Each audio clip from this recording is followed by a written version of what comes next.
चलिए आज वहीं से आज के क्लास को आगे कंटिन्यू करते हैं। तो पिछले क्लास में हम लोगों ने बहुपद के शून्यंकों का योगफल एवं गुणनफल ज्ञात करना सीख चुके थे। तो एक बार फिर से देख लेते हैं फॉर्मूला। जैसे बहुपदों का योगफल बहुपदों के शून्यंकों का योगफल alpha plus beta is equal to -b/a तथा शून्यंकों का गुणनफल alpha into beta is equal to c/a होता है। ये फॉर्मूला है। तो जहाँ अल्फ़ा और बीटा बहुपद का शून्यक है, तो ये हो गया। ये फॉर्मूला याद रखेंगे आप लोग। तो चलिए आगे देखते हैं। तो एग्जाम्पल नंबर 24 और 25 हम लोग पिछले क्लास में देख चुके थे, तो आप लोगों को अच्छे से समझ में आ गया होगा। तो चलिए आज प्रश्नावली स्टार्ट करते हैं। और प्रश्नावली है हम लोगों का प्रश्नावली 4। तो प्रश्नावली 4 है, नीचे ax² plus bx plus c के रूप में कुछ द्विघातीय बहुपदों के शून्यक दिए गए हैं, तब बहुपदों के गुणनखंड लिखिए। यहाँ क्या दिया है, बहुपदों के शून्यक दिए गए हैं और उनसे क्या बनाना है, हम लोग को बहुपद का गुणनखंड लिखना है। तो चलिए देखते हैं इसका हल। तो प्रश्नावली 4 है, पहला क्वेश्चन था नीचे ax² plus bx plus c के रूप में कुछ द्विघातीय बहुपदों के शून्यक दिए गए हैं, तब बहुपदों के गुणनखंड लिखिए। ये था क्वेश्चन। तो जिसमें पहला जो है बहुपद के शून्यक थे 3 और 4, तो इसका हम लोग को गुणनखंड लिखना है। तो हल दिया है, क्या दिया है देखते हैं। दिया है बहुपद के शून्यक इज इक्वल टू था हम लोग का 3 और 4। ये बहुपद के शून्यक था। तो इसी बहुपद का हम लोग को क्या लिखना था, गुणनखंड लिखना था। तो इसलिए हो जाएगा बहुपद ax² plus bx plus c का गुणनखंड। तो गुणनखंड इज इक्वल टू हो जाएगा हम लोग का x माइनस 3 और x माइनस 4। ये हो जाएगा बहुपद का गुणनखंड। ये दिया गया बहुपद था, इसका गुणनखंड क्या हो गया, x माइनस 3 और x प्लस 4। तो इस तरीके से हल करना है। यदि बहुपद के शून्यक रहेगा तो यहाँ क्या है, 3 और 4 दोनों क्या था, प्लस में था। तो यहाँ क्या लगाना है, x पहले ब्रैकेट में x माइनस 3 और दूसरे ब्रैकेट में x माइनस 4। ये हो जाएगा। ये 3 किसका वैल्यू है, अल्फ़ा यानी कि एक शून्यक, अब ये दूसरा शून्यक यानी कि बीटा का वैल्यू है। तो इस तरीके से हल करना है। और एक देख लेते हैं, ये पहला था। दूसरा बहुपद का शून्यक अगर जैसे -2 और -3, ये दूसरा है। तो इसका हल देखते हैं। हल तो दिया है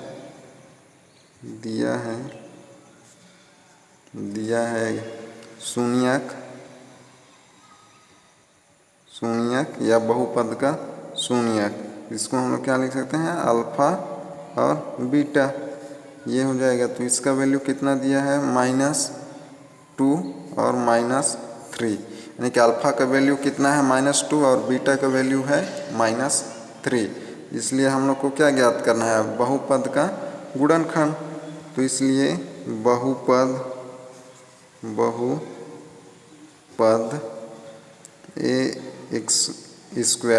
ax² plus bx plus c का गुणनखंड। तो गुणनखंड हम लोग को लिखना है। तो इज इक्वल टू हो जाएगा गुणनखंड x, यहाँ माइनस था तो क्या हो जाएगा, यहाँ प्लस 2, ये हो गया पहले ब्रैकेट में।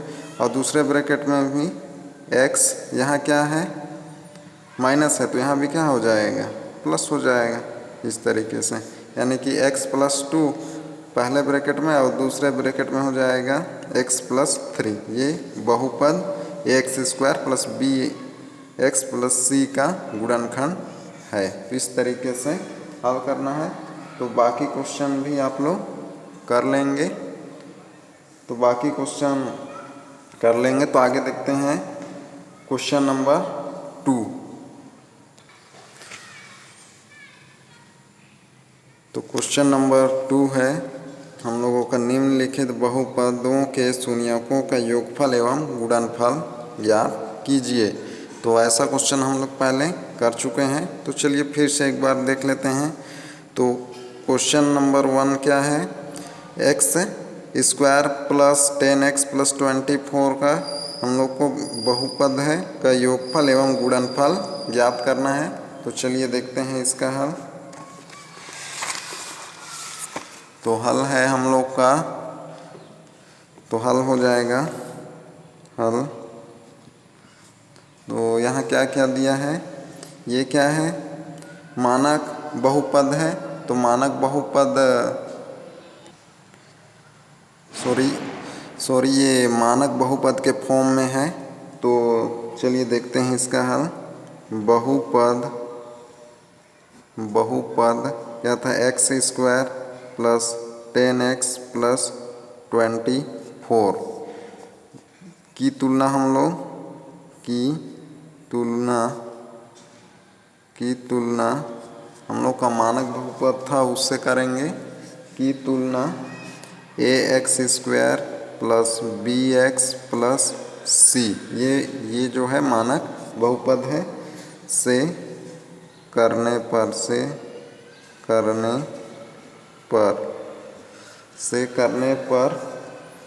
a इक्वल टू a, यहाँ पर देखते हैं x² के साथ जो भी मल्टीप्लाई रहता है वो a का वैल्यू होता है।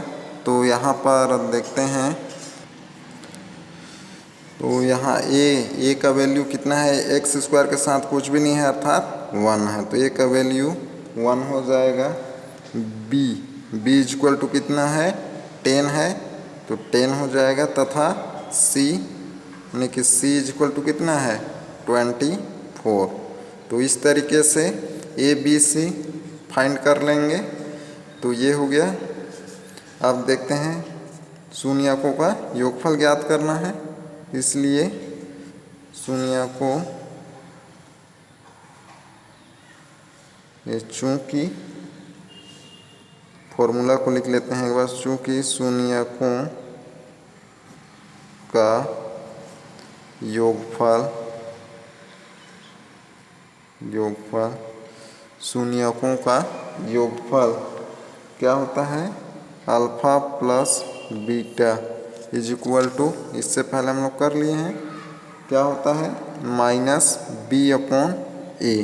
तो ये शून्यकों का योगफल होता है। अब इसी में रख देंगे, तो इसलिए हो जाएगा शून्यकों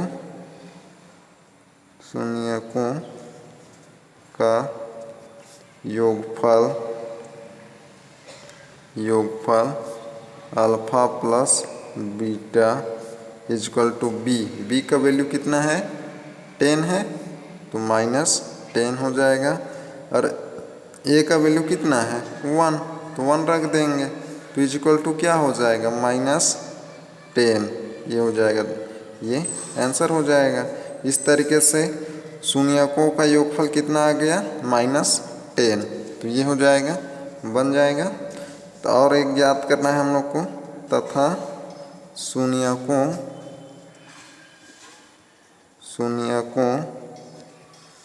का गुणनफल। तो शून्यकों का गुणनफल क्या होता है, alpha into beta is equal to क्या पढ़े थे c/a, इसमें रख देंगे। तो इसलिए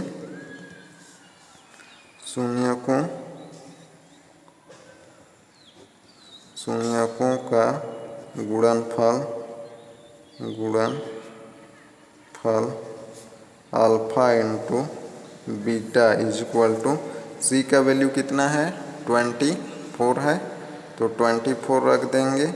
और ए का वैल्यू कितना है 1, तो यहाँ 1 रख देंगे इज इक्वल टू 24। इस तरीके से ये आंसर हो जाएगा। तो इस तरीके से ज्ञात करना है बहुपद का शून्यकों के योगफल अल्फा प्लस बीटा और गुणनफल अल्फा इंटू बीटा, इस तरीके से बन जाएगा। तो चलिए आगे देखते हैं और एक क्वेश्चन देख लेते हैं इसी टाइप से। और एक क्वेश्चन देखते हैं, क्वेश्चन नंबर 2, 3 बनाएंगे आप लोग। तो और अगला क्वेश्चन देखते हैं क्वेश्चन नंबर 4। तो क्वेश्चन नंबर 4 है -5x² + 3x + 4। तो चलिए इसका हल देखते हैं। हल नंबर 4, तो हल नंबर भी, तो हल नंबर 4 क्या था हम लोग का समीकरण था हम लोग का -5x²। तो यहाँ पर देख लें बहुपद क्या था -5x² + 3x + 4 की तुलना हम लोग किससे करेंगे, मानक बहुपद से की तुलना ax² + bx + c, इससे तुलना करेंगे से करने पर तो इससे करेंगे तो क्या हो जाएगा ए इज इक्वल टू कितना मिलेगा -5, देख रहे होंगे -5, और b इज इक्वल टू, तथा b इज इक्वल टू क्या है 3, ये हो जाएगा। और c इज इक्वल टू 4, ये हो गया। अब फॉर्मूला में रख देंगे हम लोग। तो चूंकि शून्यकों का योगफल, तो शून्यकों का योगफल यानी कि अल्फा प्लस बीटा, तो alpha plus beta is equal to क्या होता है -b/a, ये हो जाएगा। तो इसलिए शून्यकों का योगफल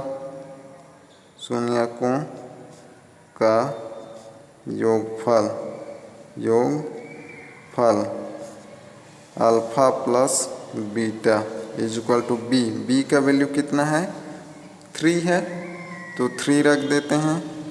और a का वैल्यू यानी कि यहाँ पर क्या आएगा माइनस आएगा, और a का वैल्यू -5 है, तो यहाँ -5 हो जाएगा। अब आगे सॉल्व कर देते हैं।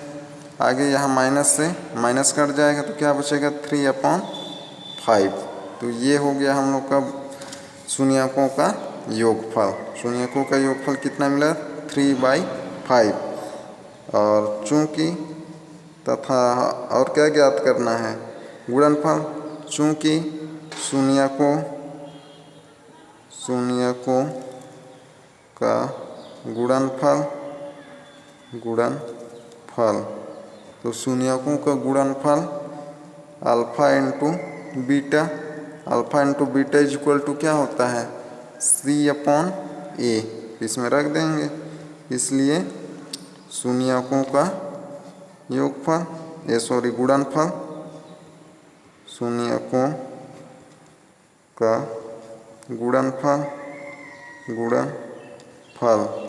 शून्यकों का गुणनफल alpha into beta is equal to c का वैल्यू कितना था हम लोग का, c का वैल्यू था 4 और a का वैल्यू है -5, तो क्या हो जाएगा 4/-5। तो इस तरीके से हल करना है। इसी को हम लोग क्या लिख सकते हैं ऐसा -4/5, ये हो जाएगा आंसर। तो इस तरीके से बना लेंगे आप लोग बहुपदों का शून्यकों का योगफल और गुणनफल ज्ञात करना। तो आज हम लोगों ने क्या पढ़ा, बहुपद के शून्यक दिए थे और उनका गुणनखंड ज्ञात करना, और बहुपद दिए थे और उनका शून्यांकों का योगफल एवं गुणनफल ज्ञात करना।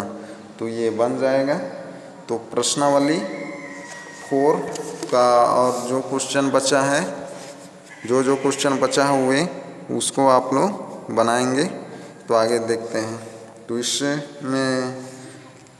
इस अध्याय में क्या क्या पढ़े यहाँ हमने सीखा, देख लेते हैं कुछ।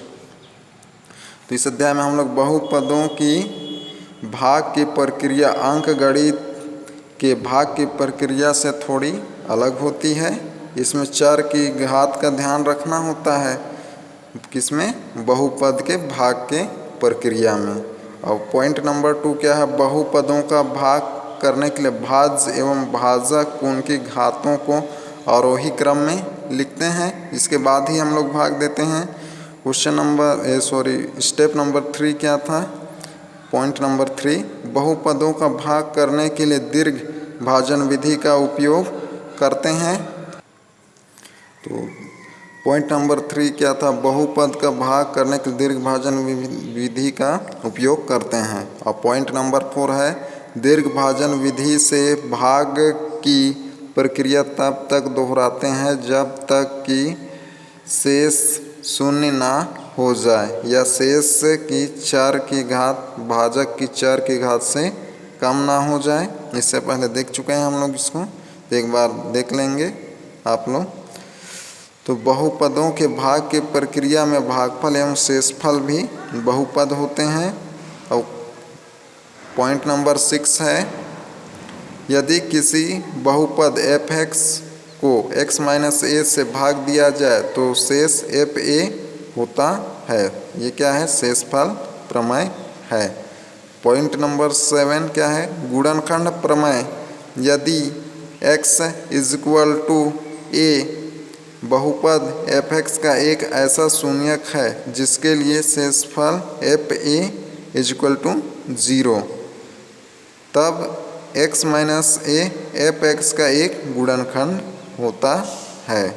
तो ये क्या है, गुणनखंड प्रमेय है। स्टेप नंबर 8 क्या है, द्विघातीय बहुपद के 2 शून्यक होते हैं। इससे पहले हम लोगों ने अभी देखा 2 शून्यक अल्फा और बीटा, अभी देखें जस्ट पहले।